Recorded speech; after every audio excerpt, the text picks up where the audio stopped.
Hello and welcome to Earthquake Tip number 23. My name is Shailesh Kumar Agarwal, Executive Director of BMTPC, and I'm going to present to you all about earthquakes, its concepts, terminologies, and how to construct buildings and structures to withstand earthquake forces through 32 earthquake tips, which are authored by Professor C.V.R. Murthy, mentored by Professor Subhir Kumar Jain, and developed by IIT Kanpur in association with Building Materials and Technology Promotion Council, that is BMTPC.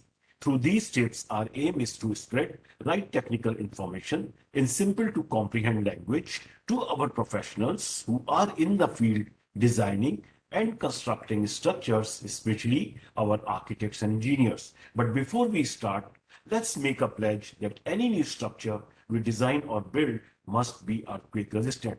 This earthquake tip number 23 will explain you why are buildings with shear walls preferred in seismic regions. The importance of reinforced concrete walls, also known as shear walls, to improve earthquake resistance in RCC buildings came into existence after 2001 Bhuj earthquake. Let's understand what is shear wall building.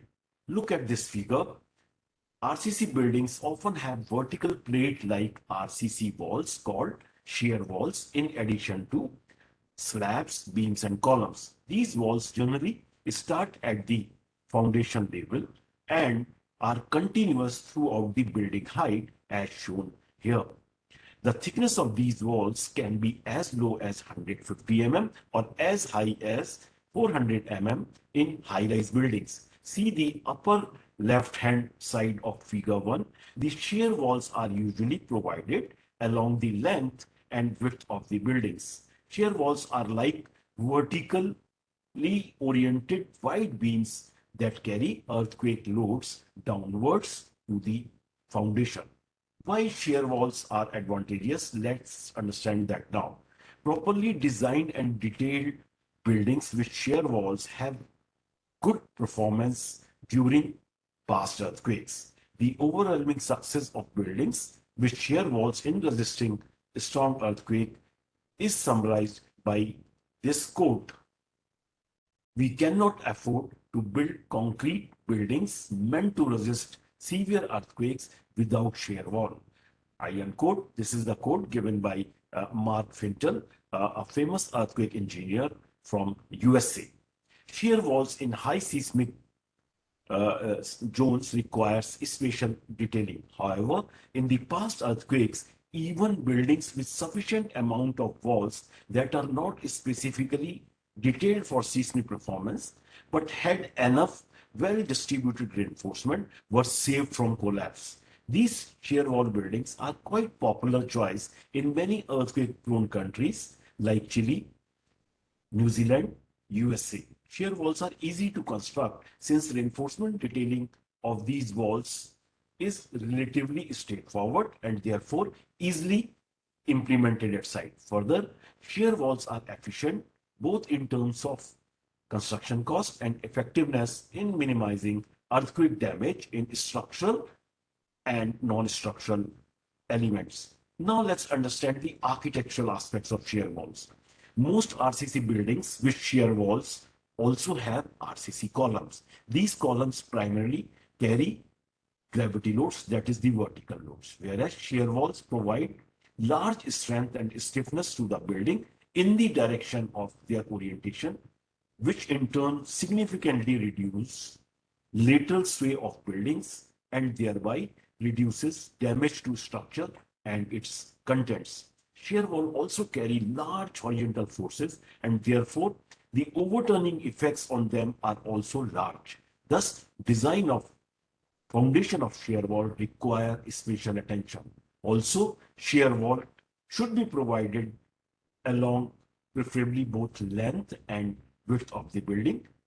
However, if they are provided only in one direction, a proper grid of beams and columns in the vertical plane must be provided along the other direction to resist strong earthquake effects. Further, door or window openings can be provided in shear walls, but their sizes must be small to ensure least interruption to forces to walls. Moreover, openings should be symmetrically located. Special design checks are also required to ensure that the net cross-sectional area of a wall at an opening is sufficient to carry the horizontal earthquake force. As you can see in this figure, shear walls in building must be symmetrically located in plan to reduce ill effects of twist in buildings. As you see here, these could be placed symmetrically along one or both directions in plan. Also remember, shear walls are more effective when located along exterior perimeter of the building. Now let's understand the ductile design of shear walls. Just like RCC beams and columns, RCC shear walls also perform much better if designed to be ductile. Overall geometry proportions of the wall, type and amount of reinforcement, and connection with remaining elements in the building help in improving the ductility of these shear walls. Ductile detailing code, that is IS 13920, provides special design guidelines for the same, and let's understand them now. As you can see in this figure 3, shear walls are oblong in cross section. That is, one dimension of the cross section is much larger than the other. While rectangular section is more common, L and U-shaped sections are also used. Thin-walled hollow RCC shafts around the elevator or lift core of building also act as shear walls. Now let's see the reinforcement and boundary element details for these shear walls through this figure 4. As you can see in the figure 4a, the steel reinforcing bars are to be provided in walls in regularly spaced vertical and horizontal grids. The vertical and horizontal reinforcement in the wall can be placed in one or two parallel layers called curtains. Horizontal reinforcement needs to be anchored at the end of the walls, whereas the vertical reinforcement should be distributed uniformly across the wall cross-section.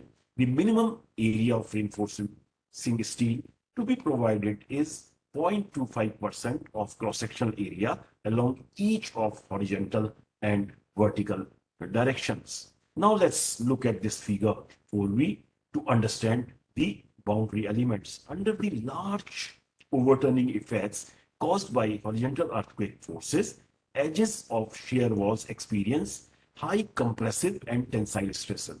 To ensure that shear walls behave in ductile manner, the concrete in the wall and regions must be reinforced in a spatial manner to sustain load reversals without losing strength, as shown in this figure 4b. And regions of the wall with increased confinement are called boundary elements.